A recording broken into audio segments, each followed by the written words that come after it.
Jadi kalau misalnya kita berpikir wise adalah bagaimana nih kalau misalnya kita buka peternakan, tetapi kita harus berpikir di peternakan ayam ada berapa amonia yang dikeluarkan, karbon yang akan terkeluar. Kemudian di peternakan sapi ada berapa metan yang dikeluarkan.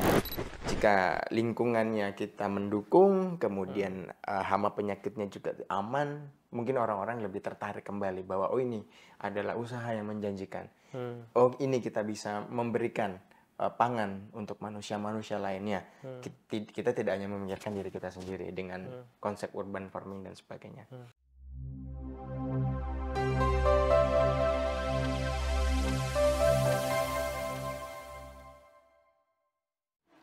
Selamat datang di FVB Talks Ekonomi Sirkular. FVB Talks ini merupakan bagian dari program bidang kajian manajemen logistik dan rantai pasokan atau MLRP, Departemen Manajemen Fakultas Ekonomika dan Bisnis Universitas Gadjah Mada. Dalam FVB Talks ini kita akan belajar tentang praktik-praktik ekonomi yang berkelanjutan. FVB Talks ini menampilkan berbagai narasumber ahli, baik akademisi maupun praktisi, yang akan memberikan pencerahan tentang apa itu ekonomi sirkular dan bagaimana kita bisa berkontribusi untuk mewujudkannya. Selamat menyaksikan dan salam sirkular. Baik, untuk episode FVB Talks kali ini kita sudah kedatangan Dr. Insinyur Yogi Sidik Prasojo. Nah, beliau adalah dosen di Fakultas Peternakan. Ya, terima kasih Mas Yogi sudah meluangkan waktunya di sela-sela kesibukannya. Susah sekali kayaknya kita. Terima kasih sudah menemukan waktu yang sama-sama slow ya. Alhamdulillah Mas Yogi bisa hadir. Mas Yogi ini beliau menempuh pendidikan S1 bidang ilmunya nutrisi makanan ternak dari Universitas Gadjah Mada ya Mas ya. Kemudian S2-nya bidang ilmunya terkait dengan pemulihan tanaman pakan dari University Miyazaki Jepang. S3-nya juga di universitas yang sama, di bidang ilmu yang sama. Ya. Dan baru lulus juga ini 2021. Jadi wah ini masih fresh ini ilmunya. Baik, ini beberapa, saya kira ini kalau saya bacakan satu persatu akan sangat panjang CV-nya. Jadi banyak sekali aktivitas Mas Yogi. Ini beberapa mata kuliah yang diampu yang saya kira nanti sangat terkait dengan diskusi kita ya tentang ilmu hijauan makanan ternak, kemudian tentang produksi dan sertifikasi benih tanaman pakan, biodinamika pertanian terpadu, kemudian sistem produksi ternak dan seterusnya. Nah, saya kira topik-topik yang sangat menarik. Nah, Mas Yogi, kita sudah diskusi ya terkait dengan ekonomi sirkular ini sudah cukup lama ya. Jadi kita sudah ada 6 episode gitu ya diskusi terkait dengan ekonomi sirkular ini. Tetapi memang seringkali diskusi kita itu masih terkait dengan durable products gitu ya. Bagaimana kemudian ekonomi sirkular bisa digunakan, perspektif itu bisa digunakan untuk mengelola produk yang sifatnya durable gitu ya. Jadi penanganan sampah termasuk beberapa waktu yang lalu kami mengundang ahlinya gitu ya, belajar bagaimana pengelolaan sampah misalnya di Desa Panggung Harjo begitu. Dan itu masih juga banyak bercerita tentang durable products gitu ya, sampah-sampah plastik misalnya gitu ya, rosok dan seterusnya. Nah, kita ingin belajar lebih dalam nih sebenarnya tentang biological products ya. Ya walaupun sampah itu banyak juga ya aspek sampah organiknya begitu ya. Tetapi kita lebih ingin belajar dari Mas Yogi ya sebagai akademisi di Fakultas Peternakan kalau dari perspektif peternakan begitu ya. Atau mungkin juga integrasinya nanti ke pertanian gitu. Kira-kira paradigma ekonomi sirkular itu aplikasinya seperti apa Mas Yogi? Mungkin bisa dijelaskan gitu ya. Baik, terima kasih Pak Lulu. Jadi kalau di peternakan memang khususnya saya belajar di bidang hijauan tanaman pakan dan khususnya ke nutrisi pakan ternak. Dan kita melihat bahwa di peternakan itu kan dia mengambil banyak sebenarnya bagian lahan yang ada di dunia. Dari 21% lahan yang ada di muka bumi itu rata-rata mungkin 70% itu adalah habitat land atau lahan yang bisa ditinggali. Nah, dari lahan yang bisa ditinggali itu 80% itu untuk livestock, itu untuk makanan ternak atau bentuknya grassland pasture. 16% aja itu untuk crops atau untuk tanaman pangan. Nah, 16%. Jadi 16% yang ada di muka bumi itu untuk kita konsumsi sehari-hari seperti jagung, kemudian gandum dan sebagainya. Nah, kemudian dari 16% ini ternyata itu juga lumayan bikin masalah, khususnya di hasil byproduct-nya. Jadi kalau misalnya di peternakan, kita selalu berpikir bahwa bagaimana mengelola yang namanya RES food system. Jadi mengolah hasil byproduct dari hasil sisa pertanian, kemudian makanan yang dikonsumsi oleh manusia dan sebagainya. Sehingga model pertanian sekuler yang ada di peternakan adalah kita berpikir dari awal sebenarnya sebelum kita melakukan proses produksi pertanian itu. Bagaimana sebelum kita melakukan proses konsep peternakan yang kita bangun. Jadi sebenarnya konsep pertanian sekuler itu bukan mengelola limbah sebenarnya, Mas. Bukan mengumpulkan limbah, tetapi berpikir bagaimana sebelum kita buat peternakan itu tidak ada sampah yang dikeluarkan. Tidak ada lingkungan yang tersakiti, tidak ada sesuatu yang terbuang. Jadi kalau misalnya kita berpikir wise adalah bagaimana nih kalau misalnya kita buka peternakan, tetapi kita harus berpikir di peternakan ayam ada berapa amonia yang dikeluarkan, karbon yang akan terkeluar. Kemudian di peternakan sapi ada berapa metan yang dikeluarkan.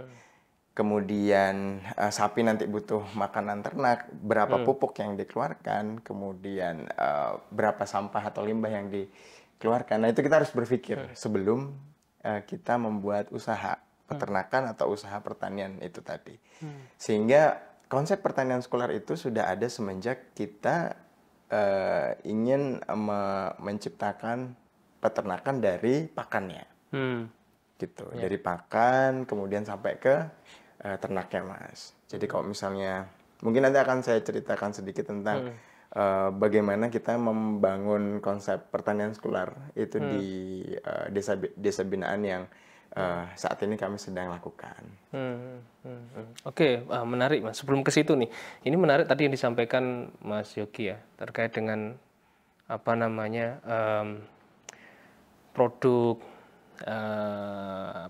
samping ya dari peternakan itu ya. Tadi amonia, kemudian metana dan seterusnya gitu ya. Dan saya juga pernah baca itu misalnya metan yang diproduksi oleh peternakan sapi misalnya di Brasil itu ya kan, kita kan banyak impor sapi dari Brasil ya. Nah, itu ternyata juga salah satu penyumbang emisi terbesar gas rumah kaca, betul. Gas rumah kaca gitu.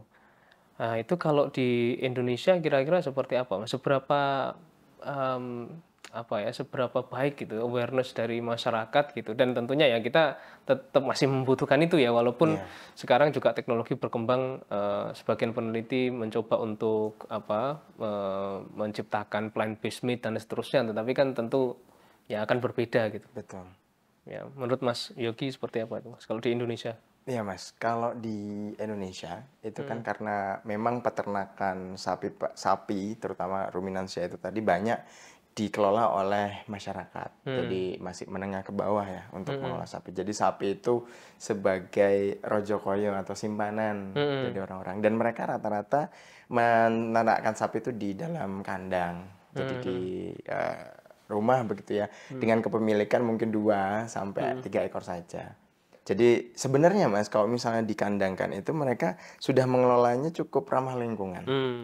Jadi berbeda dengan yang industrial besar seperti itu. Nah, yang menjadi permasalahan adalah yang populasi sapinya itu sudah besar, sudah tinggi, yang tadi Mas Lulu bilang kalau misalnya impor sapi akhirnya itu berkontribusi ke efek rumah kaca ya, gas rumah kaca. Kemudian pada saat dia memelihara sapi itu rumah kaca lagi yang ditimbulkan gitu, efek rumah kaca lagi. Jadi pada saat kita itu sapi udah banyak, nah di situ tuh menjadi problem. Nah, bagaimana caranya agar metan itu berkurang? salah satunya kan bisa dari pakan ya, dari pakan ternak itu sendiri, pengelolaan manajemen kandang dan sebagainya. Yang pertama. Tetapi yang menjadi masalah atau awareness sebenarnya itu di mungkin penggunaan pupuk kimia juga Mas ya. Jadi saya saat ini sedang, atau mungkin boleh saya ceritakan sedikit Boleh, Bang. boleh, boleh. Jadi kalau saat ini sedang melakukan pembinaan tentang pertanian sirkular di desa binaan yang kami kembangkan di Blora, Jawa Tengah. Jadi desa sekitar hutan, kawasan hutan dengan tujuan khusus UGM. Ada desa Megeri dan desa Ngerawoh yang saat ini kami sedang lakukan pengabdian dan proses pembelajaran tentang pertanian sirkular. Jadi rata-rata petani yang tinggal di sekitar hutan, Niko, mereka adalah petani jagung. Dan mereka sangat banyak menggunakan pupuk kimia dan mereka banyak membuang limbah jagung itu di hutan. Sehingga apa yang terjadi? Mereka akan membakar limbah jagung berupa tongkol jagung itu di hutan. Yang efeknya adalah kalau misalnya kita membakar limbah jagung itu, satu pasti karbon itu keluar lagi ya ke atmosfer, ke udara. Yang kedua, tongkol jagung yang dibakar ini itu akan bisa jadi membakar hutan karena memantik dia. Akhirnya kami melakukan konsep bagaimana agar limbah-limbah jagung ini tidak terbuang. Jadi proses pada saat pemanenan jagung itu berlangsung, limbah ini sudah bisa langsung diolah menjadi pakan ternak. Nah, akhirnya limbah tongkol jagung ini kita kelola menjadi pakan ternak dengan alhamdulillah waktu itu kita dapat bantuan dari Pertamina Foundation. Jadi kita ikut lomba Pertamina Foundation, kita mendapatkan funding untuk mengelola limbah tersebut dan menjadi pakan ternak. Nah, pakan ternak ini kemudian diberikan kepada ternak dan dijual.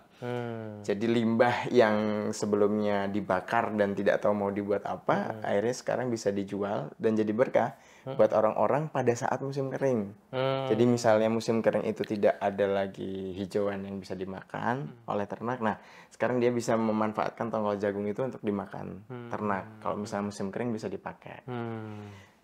Tapi dengan adanya pakan ini, ternak itu kan jadi bertambah Mas. Populasi ternak meningkat. Nah, ini masalah baru lagi nih.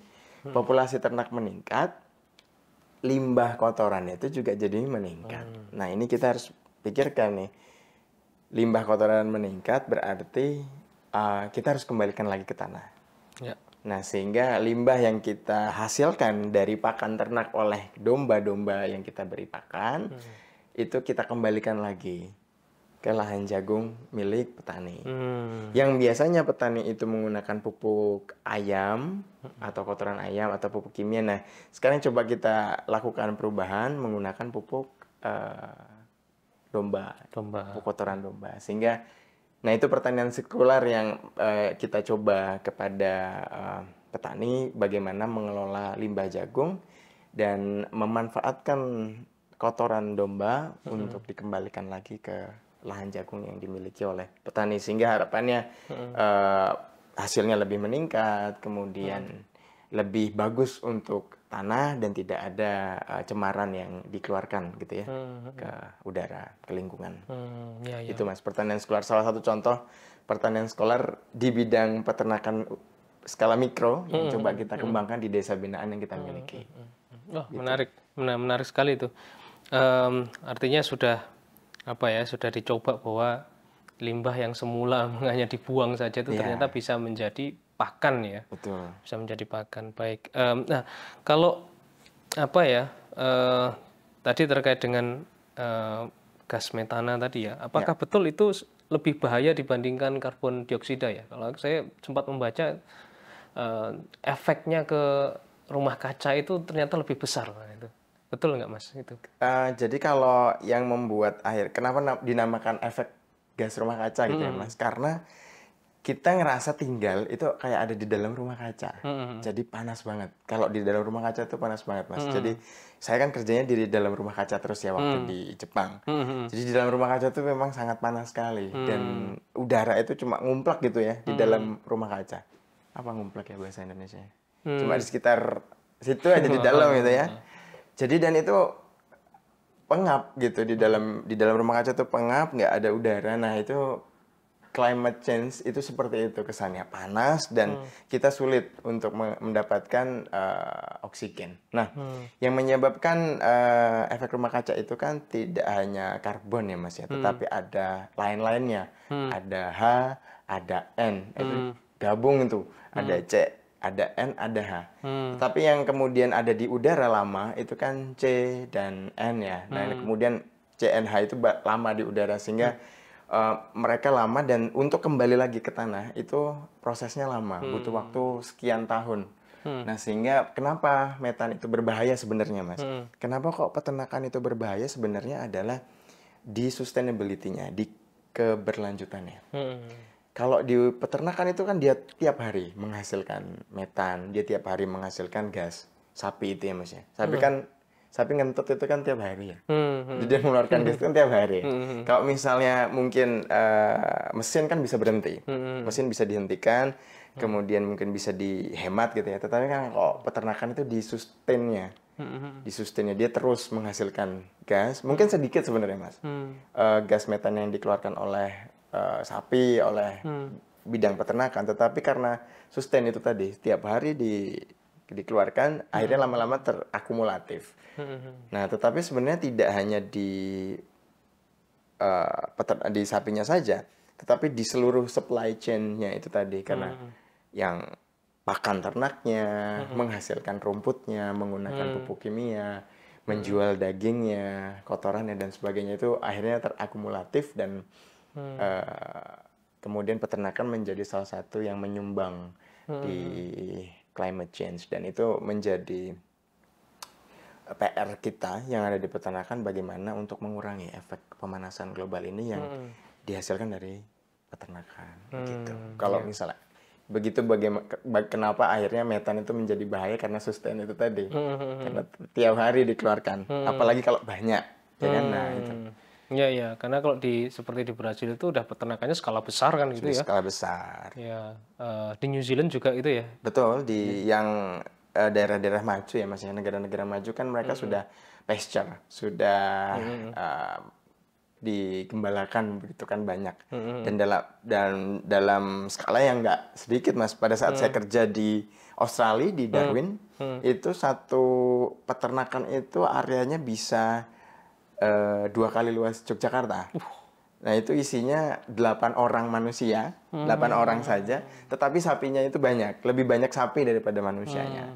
Nah, itu kan kalau tidak dikelola, akhirnya kotoran itu sembarangan, tanahnya tidak dikelola. Nah, ini yang menjadi salah satu penyumbang untuk di pemanasan global kalau tidak terkelola dengan baik, waste-nya juga tidak di-manage, tidak di manajemen limbahnya tidak baik, jatuhnya malah tidak bagus untuk lingkungan, begitu Mas. Kalau dulu di Australia itu pengelolaan limbahnya seperti apa Mas? Agar tadi ya dampaknya pada efek rumah kaca itu tidak terlalu besar. Kalau di tempat saya bekerja itu dia lebih banyak menggunakan kotoran itu sebagai pupuk. Jadi ada area khusus untuk mereka menggembalakan. Nah, di daerah pengembalaan itu kemudian tanahnya itu diolah kembali, kemudian ditanami seperti itu. Jadi memang kalau misal dibiarkan begitu saja kan tidak bagus untuk lingkungan, tapi mereka dikelola kembali lahannya, jadi ditanami lagi, penghijauan kembali. Oke. Kalau kotorannya dibuat pupuk sih, Mas. Dibuat pupuk ya. Oke. Nah, itu kan mungkin untuk sebagian masyarakat ya, walaupun tadi idenya sangat baik ya, bahwa berawal dari pakan, hijauan gitu ya, betul. Kemudian nanti kotorannya juga bisa dipakai ya sebagai pupuk gitu. Tapi kan itu butuh proses ya. Saya coba saja misalnya sisa makanan di rumah itu yang kemudian dijadikan kompos itu nunggunya ya lumayan lama gitu kan. Dan kalau nggak tahu proses composting yang benar itu bisa bau gitu. Jadi di awal-awal tuh saya ada 2 tong kecil gitu ya. Terus sisa makanan saya masukin di situ.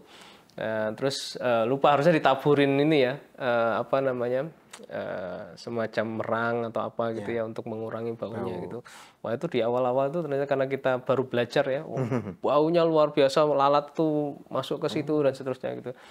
Nah, sebagian masyarakat mungkin kan berpikir wah ini nggak praktis nih, ya udah beli pupuk aja gitu. Ya. Nah, sebenarnya seberapa sulit sih, Mas, untuk membuat pupuk dari itu tadi ya, apa sisa pertanian dan lain sebagainya itu? Ya. Kalau betul Mas, jadi kalau misalnya di masyarakat memang kita harus kasih contoh dulu ya. Ini berhasil nih. Kalau misalnya nggak ada contoh, susah. Jadi mereka juga nggak mau ambil resiko untuk menggunakan pupuk dari domba, apakah bisa berhasil enggak gitu. Karena kan biasanya mereka menggunakan pupuk dari limbah ayam.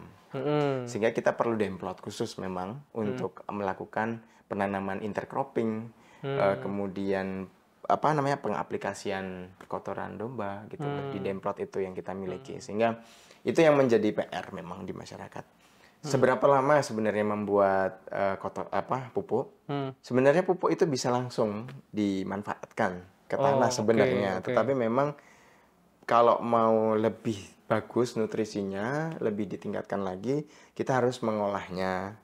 Kemudian kita harus menambahkan bahan-bahan yang diperlukan tanah sehingga tanaman itu bisa tumbuh dengan baik gitu ya.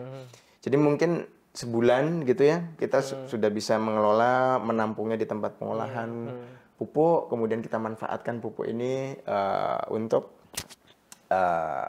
tanaman. Jadi sebenarnya cepat kok Mas untuk pengelolaan itu, karena gini, karena kan musim tanam itu kan biasanya menunggu hujan toh. Nah, jadi kita sembari menunggu, sembari menunggu musim hujan, kemudian sembari menunggu musim tanam, kita olah dulu itu kotorannya untuk jadi pupuk. Kemudian kalau misalnya sudah diolah, kita packing, kemudian bisa kita jual, bisa juga kita aplikasikan ke lahan yang kita miliki.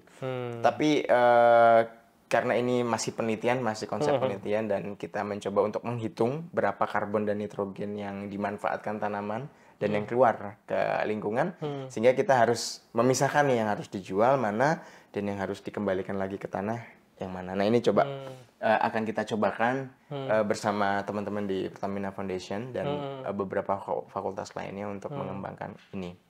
Dan menariknya Mas, kalau misalnya kita jual bibit tanaman, dikasih pupuk kompos, itu hasil bibitnya lebih bagus daripada kita menjual bibit cuma pakai tanah biasa saja. Nah ini satu model peluang usaha baru nih bagi petani. Karena apa? Karena sekarang sedang gencar-gencarnya penanaman kembali di beberapa lokasi di hutan untuk melakukan reboisasi itu tadi. Untuk carbon storage ya, storage. Jadi carbon capture, carbon storage kan sekarang butuh pohon nih. Nah, itu kalau misalnya kita jual bibit pohon dengan menggunakan pupuk kompos, itu lebih bagus hasil bibit tanamannya daripada menggunakan tanah biasa. Nah, ini orang-orang semakin tertarik nih dengan nilai ekonomi dari kotoran ternak ternyata tinggi. Bahkan kita bisa jual kotoran ternaknya aja daripada jualan dombanya. Karena kan lebih sustain, Mas. Kotorannya kan lebih banyak yang dihasilkan. Jadi tiap hari itu kita bisa olah, kita bisa. Jangan sampai menumpuk pokoknya Mas. Yang namanya pertanian sirkular itu jangan sampai menunggu menumpuk baru kita olah. Jadinya itu tadi malah ngundang penyakit, ngundang lalat, ngundang apa gitu. Karena kan konsep sirkular yang kita pahami adalah tidak menunggu, tidak menumpuk, tetapi sisa harus segera diolah dan tidak ada waste. Jadi zero waste itu konsep zero waste adalah tidak di tempat penampungan dulu banyak baru kita olah. Itu kan yang sekarang terjadi. Tetapi adalah sebelum proses atau kegiatan ekonomi yang kita lakukan, kita harus tahu sampah yang dihasilkan ini apa. Nah, ini baru yang dinamakan sirkular itu terjadi kalau tidak ada sampah sama sekali, zero waste itu tadi Mas. Menarik ini, menarik. Sebelum krisis sampah ini kan orang berpikir sampah itu ya nggak ada nilainya gitu kan. Tapi ya setelah dipelajari ternyata nilainya ternyata tinggi. Nah sekarang kotoran bahkan ya, sampah yang bentuknya kotoran hewan itu pun juga punya nilai ya. Nyawang. Ya. Dan ya itu kan selama ini kita berpikirnya kan dari segi inputnya ya, Iya, outputnya hewan termasuk kotoran ya apa namanya itu ternyata jadi apa berkah, nih Mas. jadi berkah Jadi ya, berkah, bisa ada berkah luar nilai biasa. ekonominya di situ gitu. Betul. Dan itu memang banyak dibuang kan. Saya lihat juga di desa-desa itu kan apa ya sangat tidak terkelola dengan baik ya. Ya. Jadi sudah dibiarkan di tempat terbuka seperti itu, baunya kemana-mana gitu kan. Itu sebenarnya pengelolaan yang baik itu seperti apa, Mas? Apakah perlu apa namanya lokasi khusus, misalkan di dalam tanah atau bagaimana ya biar tidak menimbulkan bau Bau dan itu tadi. Buatan sih, Mas. Yang penting peternaknya sekarang udah mulai rajin buat ngebersihin. Jadi ditampung sendiri. Nah, karena oke. kan ada nilainya ya. Kan mau dibeli kan sama pengepul misalnya. Sehingga mereka lebih aware sekarang. Jadi di apa namanya dibersihin. Jadi nggak bau gitu. Apalagi kan kalau peternakan sapi perah ya, Mas ya. Kalau peternakan sapi perah itu benar-benar harus nggak boleh banyak kotoran tuh sampai menumpuk di kandang. Karena kan susunya mau kita minum. Sehingga benar-benar harus bersih, Ya. harus higienis susu yang kita minum. Nah, itu peternak sapi perah yang ada di Jogja pun sebenarnya sudah menerapkan konsep pertanian sekolah. Jadi semua sudah bersih, sudah dibersihkan semua kotorannya, alhamdulillah, dan dijual. Nanti ditampung, dimasukkan ke dalam apa namanya, Mas? Karung. Karung. Nah, sebenarnya dimasukkan karung itu nanti sudah kalau misalnya mau diolah kembali, tinggal ditaruh di tempat penampungan khusus, kita kasih apa namanya terpal gitu, kita simpan. Nanti setelah disimpan baru kita kelola. Oke. Jadi kering banget. Terus habis itu kita jual. Berarti Nggak bau. penjualnya tuh nunggu kering dulu ya? Kering, Nggak sudah. bisa langsung itu ya. Jadi J. harus ada apa namanya area untuk transit dulu lah gitu Transit ya. dulu. Tapi beberapa Nunggu dingin ya kan? di desa kita itu sudah langsung dijual. Oh bisa Seger ya? itu. Oh oke. Sudah ada yang ngambil. Jadi Wah, menarik ini. ya lumayan ini. Oke. Iya, yang biasa dibuang. Karena kan kadang saya juga pernah dengar itu kalau bisa nggak langsung diaplikasikan karena katanya masih panas tuh malah nggak baik buat ini tanaman gitu ya memang ya. Betul. Kalau panas malah jadinya nggak bagus buat tanaman. Nggak bagus ya. Iya. Oke. Menarik sekali Mas Yogi. Nah ini kembali lagi ke diskusi kita tadi terkait dengan apa namanya tadi Mas Yogi menyebutkan tentang lahan pertanian gitu, lahan peternakan gitu ya. Nah ini kan menarik nih kaitannya dengan apa food security ya ke depan gitu. Nah ini kan banyak yang memproyeksikan kita tuh sebenarnya butuh 2 bumi untuk mencukupi kebutuhan apa makan gitu ya manusia gitu. Nah dan juga banyak sekarang berkembang juga yang tadi mengembangkan pertanian gitu, mungkin juga peternakan ya. Saya kurang tahu kalau di peternakan itu di apa area tertutup ya. Tadi greenhouse tadi ya, di greenhouse gitu sehingga produksinya itu bisa diatur gitu ya dan seterusnya. Nah itu kalau dibandingkan dengan apa peternakan atau pertanian organik itu sebenarnya lebih baik yang mana gitu ya. Ya terus apakah itu akan menjadi solusi yang sustainable ke depan kalau menurut Mas Yogi? Siap. Jadi kalau konsep pertanian sirkular atau ekonomi sirkular yang saya pahami gitu kan memang kan ada 2 pendekatan ya Mas. Yang pertama adalah rancangan ekologis, yang kedua adalah bagaimana melakukan efektivitas dan efisiensi pengelolaan sumber daya alam yang digunakan sebagai bahan baku. Jadi sebenarnya karena yang nomor 2 saja Mas, yang di pendekatan bahan baku. Bagaimana kita mengelola seefektif mungkin bahan baku yang kita gunakan. Sumber daya alam kita sebagai bahan baku. Nah, kalau misalnya kita efektif dalam mengelola sumber daya alam sebagai bahan baku, akhirnya kan kita berpikir ya, bagaimana caranya agar ini efektif, bisa kita dapatkan double hasil gitu kan. Dari melakukan pengelolaan sumber daya alam yang efektif ini gitu. Jadi sebenarnya kalau misalnya dengan pengelolaan organik, harusnya kita bisa mendapatkan hasil yang lebih banyak, Mas. Hasil yang lebih banyak daripada kita menggunakan kimia. Tidak hanya hasil pada saat itu, tetapi kita juga mendapatkan hasil yang intangible, berkelanjutan secara keseluruhan. Jadi konsep pembangunan berkelanjutan itu kan adalah pembangunan untuk mencukupi kebutuhan generasi sekarang tanpa mengurangi kemampuan untuk generasi selanjutnya kan Mas ya. Nah, itu konsep pembangunan berkelanjutan pro lingkungan dan pro kehidupan manusia, aktivitas manusia seperti itu. Nah, dua makna itu yang akhirnya muncul pembangunan berkelanjutan. Sehingga intangible kita dapat, tanah ini kalau misalnya kebanyakan pupuk kimia juga nggak bagus sebenarnya, Mas. Kan sebenarnya pupuk urea itu N-nya 46%. Sisanya itu adalah bahan penyerta. Nah, bahan penyerta ini yang bikin tanah itu nggak bagus. Kalau misalnya kita menggunakan pupuk organik, kita akan sedikit saja menggunakan pupuk kimia, harapan. Satu, kita akan lebih sedikit mengeluarkan uang untuk membeli pupuk kimia. Dan yang kedua, kita mendapatkan tanah yang lebih bagus dan lebih sehat daripada menggunakan pupuk kimia. Nah, jatuhnya kita akan mendapatkan nilai atau panenan yang lebih berlimpah, Mas. Nah, ini kita sudah cobakan di Ngawi. Bagaimana kita menggunakan bakteri dari alam dan kita memanfaatkan pupuk semaksimal mungkin. Nah, kita mendapatkan jagung multitongkol malah, Mas. Yang biasanya jagung itu cuma satu tongkol. Nah, ini dengan konsep pemberian bakteri, kemudian hormon alami, dan pupuk dari kompos, kita akan mendapatkan jagungnya itu malah tongkolnya 2. Gitu. Jadi kan lebih banyak. Kalau kita bandingkan dengan yang menggunakan kimia, malah kita lebih untung gitu dari yang pertanian organik yang disampaikan Mas Lolo tadi gitu. Jadi harusnya kalau pertanian organik itu malah kita bisa mendapatkan untung lebih banyak daripada yang biasa atau konvensional atau model ekonomi linear yang biasa dilakukan. Jadi kalau ini karena sampahnya kita dapat untung, hasil utamanya kita dapat untung juga gitu. Jadi ya double untung harusnya. Double untung, iya. Harusnya gitu. Menarik sekali ya. Jadi tadi yang pertama tadi disebutkan Mas Yogi, rancangan ekologis ini saya kira menarik sekali ya. Itu inline dengan kalau di circular economy kan ada pendekatan sistem memang ya. Jadi untuk bisa berjalan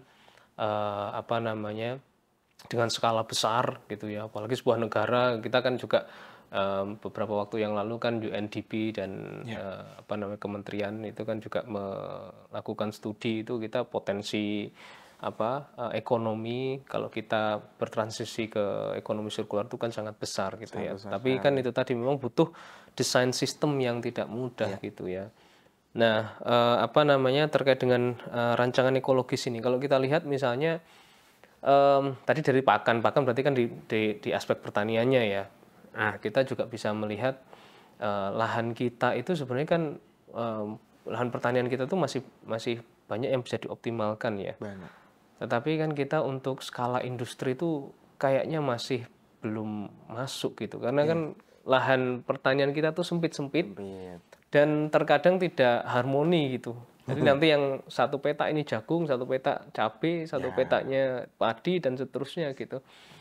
Nah, kira-kira menurut Mas Yogi apa ya strategi yang pas gitu ya untuk kita, katanya kita negara pertanian gitu kan, entah sekarang masih negara pertanian atau tidak gitu kan, karena faktanya kita juga masih impor beras, masih impor jagung dan seterusnya gitu. Strateginya apa Mas untuk mendesain ekologis itu tadi? Iya. Sebenarnya pemerintah kita sudah banyak melakukan hal itu untuk mengarah kepada bagaimana kita harus comeback again untuk menjadi negara pertanian. Akhirnya kita bisa survive dari produk-produk pertanian yang kita miliki. Satu contoh yang kami lakukan Mas di Ngawi Blora, itu kita memanfaatkan lahan marginal hutan untuk pangan. Sehingga petani itu bisa memanfaatkan lahan-lahan yang biasanya tidak digunakan, itu sekarang digunakan untuk lahan-lahan jagung di bawah tegakan pohon jati. Dulu mungkin nggak kepikiran kok misalnya ternyata di bawah tegakan bisa nih melakukan proses penanaman pertanian gitu, ternyata bisa gitu. Yang pertama adalah kita memanfaatkan lahan-lahan yang ada, misalnya lahan hutan. Sekarang misalnya dengan Presiden Joko Widodo dengan memberikan perhutanan sosial, dia bisa mengelola hutan untuk dijadikan pangan, itu kan juga menarik Mas. Sehingga dengan pengelolaan hutan di penghutanan hutan sosial itu tadi, mereka bisa menanam jagung, mereka bisa menanam tanaman gembili. Gembili itu kayak umbi-umbian begitu Umbi-umbian. di bawah naungan. Nah, ternyata tanaman-tanaman itu survive di tanah-tanah marginal. Tetapi permasalahannya apakah bisa kita makan makanan nggak nasi gitu ya? Ternyata bisa. Kalau di bawah naungan itu bisa ada gembili, ada tanaman umbi-umbian, ada jagung. Nah, bisa nggak kita makan diversifikasi produk itu di selain nasi gitu. Jadi kita makan makanan yang kearifan lokal gitu ya, lokal. Jadi kalau misalnya kita makan umbi di hutan kan kita sedianya dikasihnya kalau pendem ya Mas ya. Ternyata bisa kenyang juga gitu ya. Ternyata kita nggak cuma bisa makan nggak nasi aja gitu yang bisa kita makan. Jadi satu, lahan-lahan marginal itu harus dikelola Mas. Hutan-hutan kita banyak sekali hutan. Dan kita harus bisa kelola dengan baik dengan model agroforestry, silvopasture dan sebagainya. Yang kedua adalah diversifikasi. Jadi makanan itu nggak cuma itu aja. Mungkin ya Mas mungkin sekalian semua itu sayur-sayuran yang Mas Lulu makan dan teman-teman makan mungkin nggak lebih dari 5 jenis atau 10 jenis sayuran kan. Padahal di dunia ini itu banyak sekali hijau-hijauan gitu. Banyak sekali sayur-sayuran yang bisa dimakan. Karbohidrat, sumber karbohidrat mungkin nggak lebih dari 3 yang kita makan. Padahal itu sangat banyak sekali sumber karbohidrat yang bisa kita konsumsi. Nah, sehingga yang perlu ditekankan adalah kita harus mencoba nih mencari makanan apa yang jangan itu aja gitu, harus diverse. Mungkin saya juga belum mencobanya sendiri Mas ya. Tapi kalau misalnya udah di desa gitu Mas, ya pasti makanannya ya makanan-makanan yang ada di sana, nggak nasi lagi gitu. Cuma kalau misalnya kita harus berpikir bahwa makanan nggak cuma beras gitu ya. Mungkin itu. Dan yang ketiga adalah sekarang daerah-daerah seperti NTT begitu Mas ya. Kalau kita bermain ke sana NTT, Papua, Sulawesi, itu sebenarnya potensinya luar biasa. Kalau misalnya kita kembangkan untuk sebagai lumbung pangan kita nasional di Indonesia. Tetapi masalahnya adalah satu, air misalnya. Air ini gimana nih? Kemudian pemerintah membuat bendungan untuk itu Mas, pertanian-pertanian kita yang ada di daerah-daerah kering. Nah ini penting. Jadi bagaimana mengelola bendungan sehingga bisa mengaliri pertanian-pertanian yang ada di daerah-daerah marginal yang butuh air. Kayak di NTT, di Papua. Kalau misalnya kita punya banyak bendungan, bisa kita tuh buat pertanian di daerah-daerah marginal seperti itu. Kalau Jawa mungkin udah nggak ada lagi ya, mungkin malah tempat makan itu mau dijadikan apartemen gitu ya, mau dijadikan properti. Tapi di daerah-daerah di luar Jawa itu menurut saya masih banyak sekali potensinya Mas. Kalau kita main-main gitu ke sana, luar biasa sekali. Waktu saya ke NTT ini masih bisa sekali kalau misalnya digunakan untuk model pertanian sirkular yang mau kita kembangkan. Bahkan mungkin kita menjadi salah satu model pertanian sirkular di dunia. Kalau misalnya orang-orang mau belajar, datang ke Indonesia bisa. Saya yakin Mas, karena local wisdom kita sudah mengajarkan bagaimana mengelola pertanian sirkular ini. Karena kan menurut saya ekonomi sirkular, konsep utamanya adalah biomimikri Mas ya. Mencontoh alam. Tanaman itu tidak akan membuang apapun yang tersisa. Mereka dari biji menjadi tanaman, dimakan oleh hewan, menghasilkan buah dan bunga. Itu kembali lagi bisa dimanfaatkan oleh sekitarnya. Nah, konsep alam itu Mas yang kita mungkin yang menjadi cikal bakal dari ekonomi sirkular seharusnya. Kembali ke alam, mencontoh bagaimana alam itu bekerja. Sehingga kita bisa tidak ada sampah yang terbuang. Karena alam tidak akan membuang sesuatu apapun. Tanaman tidak akan membuang sesuatu apapun. Jadi biomimikri ya, jadi meniru konsep alam itu penting untuk ekonomi sirkular. Dan akhirnya adalah kita bisa mendapatkan pangan. Karena kalau misalnya pertanian sudah bisa dilaksanakan, tidak ada Mas, saya yakin orang Indonesia itu yang kelaparan. Di desa-desa, di daerah-daerah itu nggak mungkin lapar. Karena di situ sumber pangan. Jadi kalau misalnya, malah orang kota yang harusnya takut. Karena pangan itu semua ada di desa, ada di kampung Mas. Nah, harusnya orang-orang kota nih kayak, kalau orang desa marah nih kita nggak dapat makan, harusnya gitu loh. Nah ini harusnya yang kita tekankan bahwa insya Allah Indonesia kalau misalnya desanya manage, termanajemen dengan bagus ya tidak ada kesulitan pangan menurut saya Mas. Nggak perlu lah impor. Mungkin impor untuk mencukupi kebutuhan orang di kota ya. Ya. Untuk orang yang ada di daerah-daerah gitu. Ya, itu menarik sekali itu. Saya juga sempat berpikir, masa sih Indonesia sebesar ini kita masih harus impor bahan pangan gitu ya, dan nggak bisa self sufficient begitu. Tapi tadi ya terjawab juga, memang dari segi demand-nya, konsumsinya itu juga harus diatur gitu ya. Betul, Mas. Jadi kan tidak hanya dari segi produksinya gitu. Ya tadi ya, diversifikasi makanan jadi penting gitu Penting ya. sekali. Sebagai ini ya, remnya juga ya. Betul. Jangan sampai makannya beras terus, makanya kalau beras nggak ada, impor terus teriak-teriak gitu kan. Iya. Kayak di NTT aja Mas, konsumsi beras kan udah melebihi produksi di sana sendiri begitu. Nah, itu kan menjadi masalah. Akhirnya beras mahal, beras langka. Begitu. Padahal ayolah kita coba mulai merancang strategis hidup harian kita gitu. Bahwa bagaimana nih makan harian kita harus kita atur kayak Mas dulu bilang tadi. Ya. Menarik. Nah, itu tadi kan terkait tadi ya, diversifikasi pola makan, kemudian biomimikry tadi menarik sekali juga. Satu lagi yang terkait dengan itu kan biodiversity ya. Iya. Ya, ini juga kaitannya dengan pertanian lagi nih.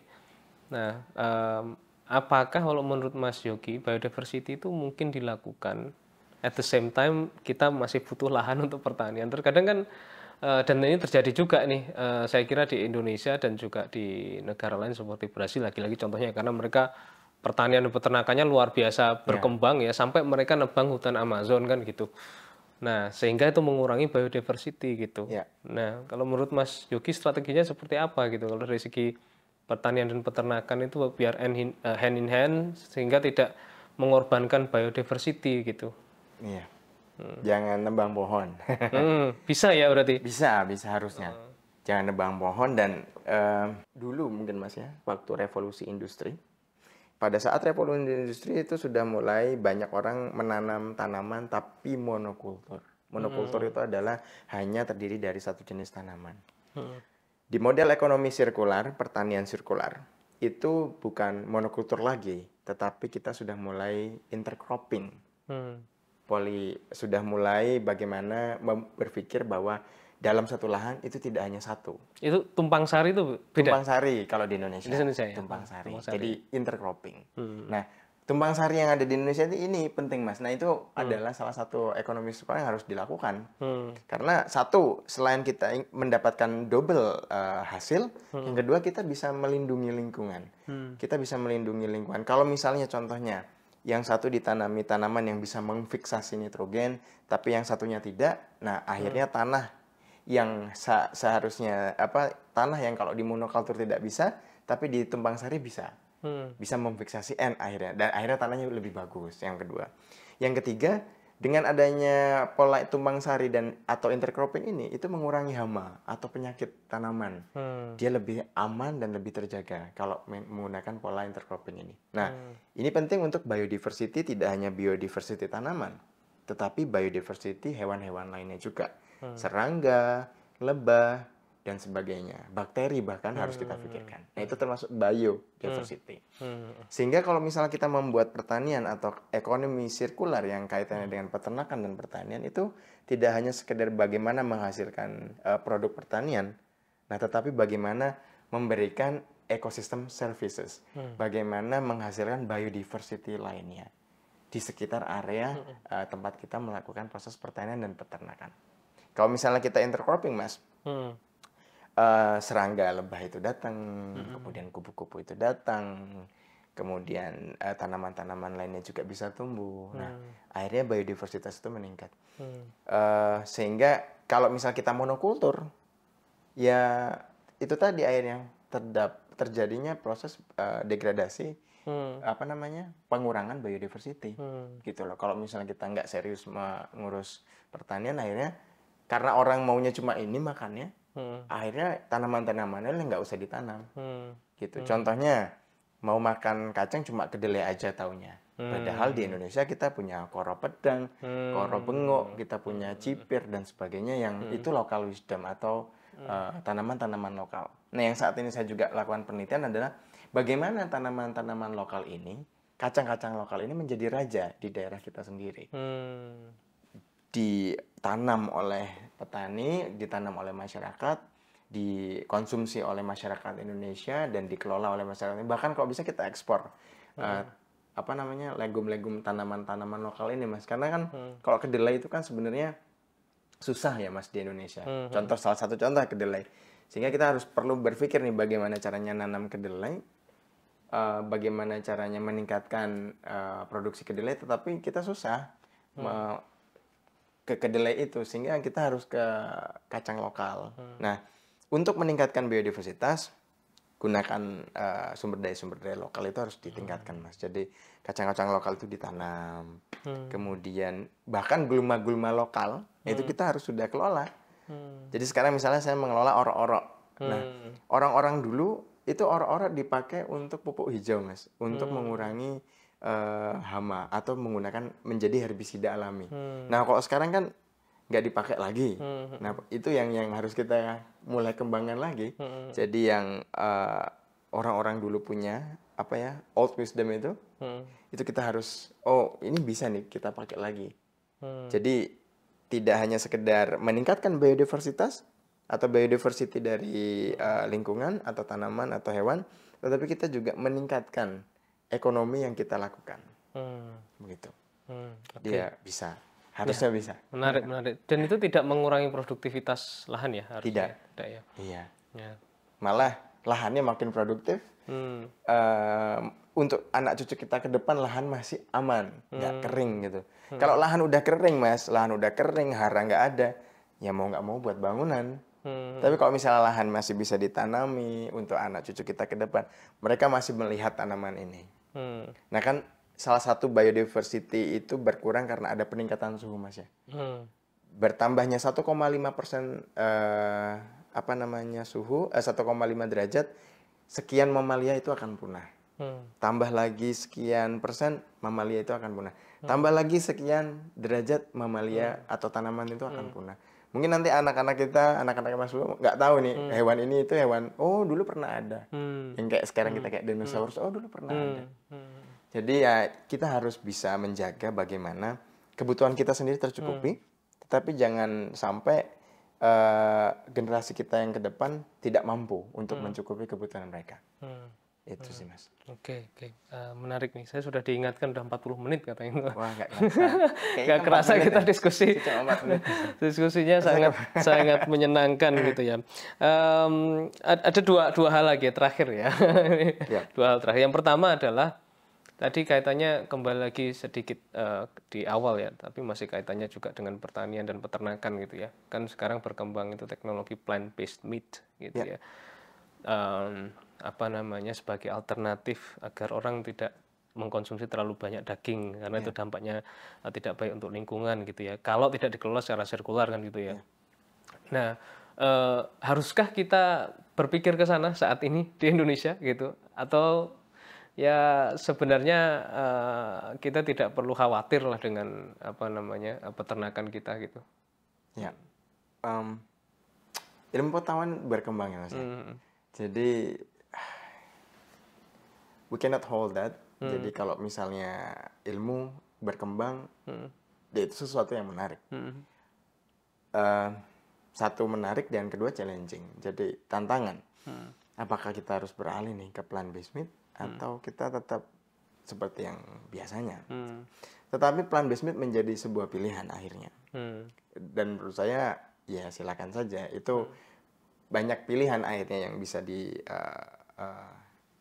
oleh manusia, bahwa kalau misalnya tidak mau makan daging, ya makannya daging tetapi dari tanaman. Tetapi sebagai manusia, Mas, kita kalau makan daging tanaman, itu kita kayak ngebohongin diri kita sendiri. Kita makan daging, anggap aja daging. Anggap aja ada gitu, tapi kan bukan. Ya itu kembali lagi ke preference ya. Kalau kita mau makan daging, ya makan real daging gitu kan. Kita tidak membohongi diri kita. Tapi kalau kesannya adalah kita berbohong gitu sama diri kita kalau misalnya kita makan daging yang dari tanaman, padahal bukan daging gitu. Bilang aja tanaman, rasa daging gitu kan. bukan daging yang berbentuk tanaman gitu. Karena yang namanya daging itu kan harus dari otot dan otot itu harus dari hewan begitu kan. Nah, kemudian tetapi yang menjadi tantangan berikutnya adalah bagaimana mengelola agar orang bisa makan plant-based meat, monggo silakan. Orang menjadi vegan, silakan. Vegetarian, silakan. Dan itu sebuah pilihan preference untuk hidup dan menjalani kehidupan yang mereka miliki. Akhirnya mereka bisa the sustainability of life masing-masing ya. Menurut saya sih nggak masalah. Oke. Tadi ada plant-based meat, jadi tumbuhan rasa daging gitu ya. Ya. Tapi ada juga sekarang yang daging dikembangkan di lab, Mas. Ya. Pakai stem cell. Ya. Bisa. Itu secara etika nggak masalah ya? Bisa dimakan, Mas. Bisa dimakan ya? Sudah ada malah ya. Sudah ada ya? Di Singapura kalau nggak salah ya. Hmm. Di Singapura itu malah udah ada khusus specialty gitu kan. Cuma who can afford that gitu kan? Adalah orang-orang yang punya uang, gitu kan. Tetapi balik lagi kan, yang cheap, yang murah itu kan kembali lagi yang ke traditional way ya Mas ya. Tetapi mungkin itu adalah pilihan-pilihan orang yang punya pilihan. Tetapi orang yang tidak punya pilihan, akhirnya tetap kembali ke old fashion gitu. Cuma itu adalah sebuah teknologi yang menurut saya harus terus dikembangkan karena kita memberikan banyak pilihan. Untuk sehat. Sejauh itu memang untuk sehat dan bagus buat lingkungan, sepertinya kita harus mendukungnya Mas ya.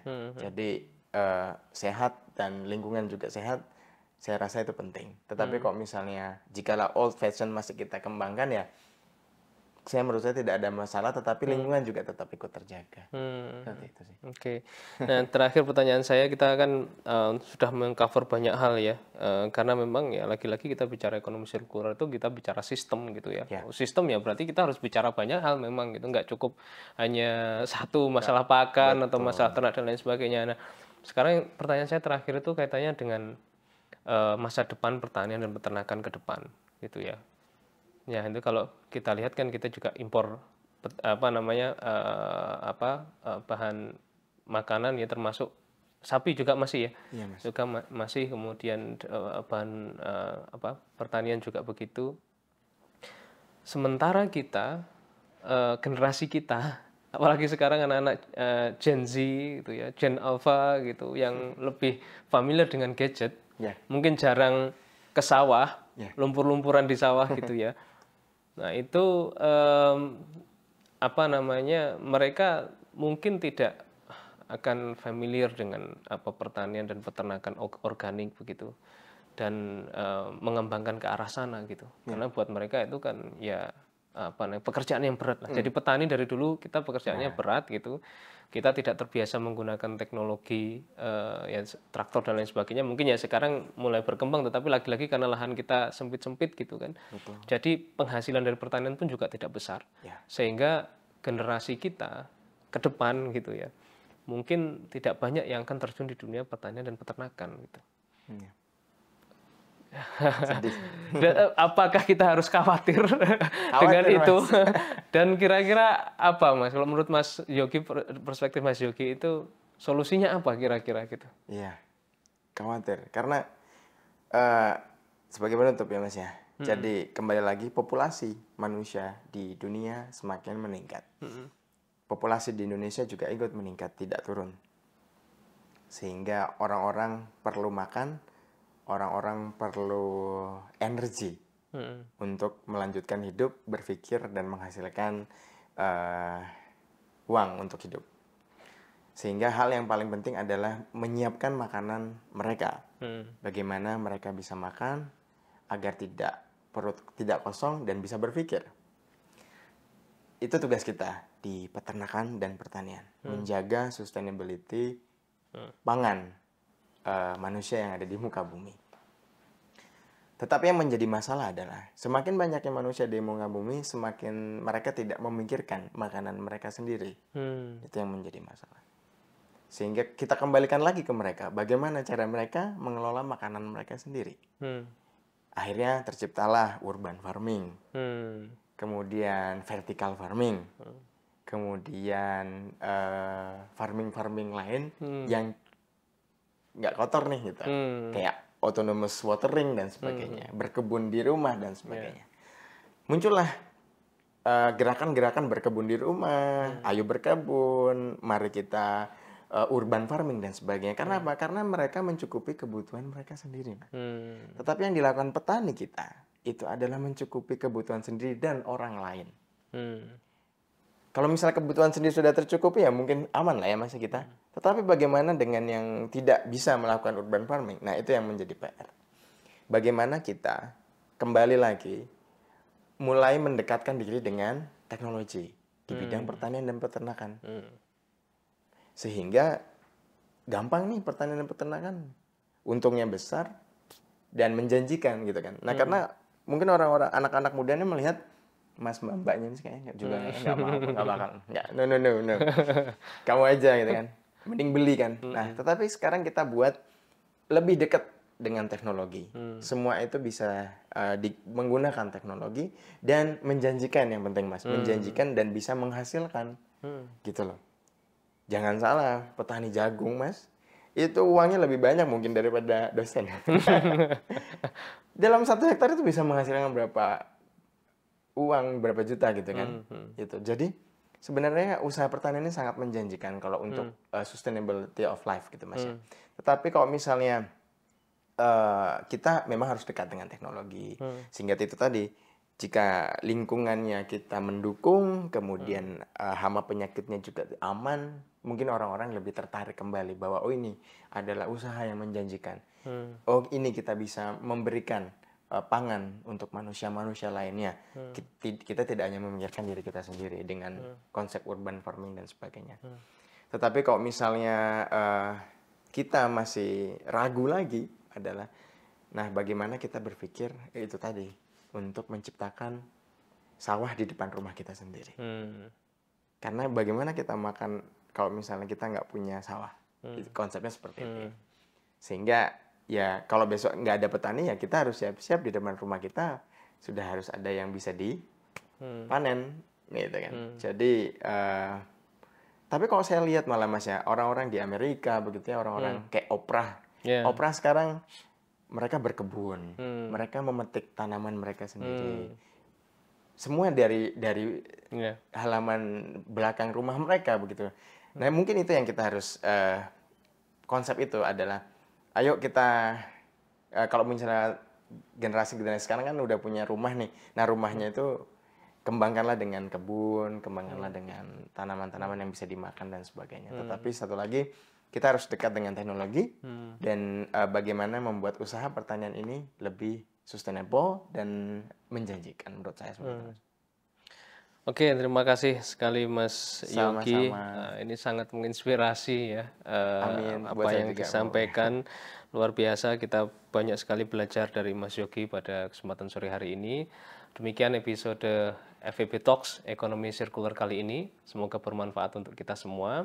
Saatnya kita bertransformasi menuju ekonomi yang berkelanjutan dan saatnya kita memikirkan keberlanjutan bumi di mana kita berpijak dan mencari penghidupan. Salam sirkular.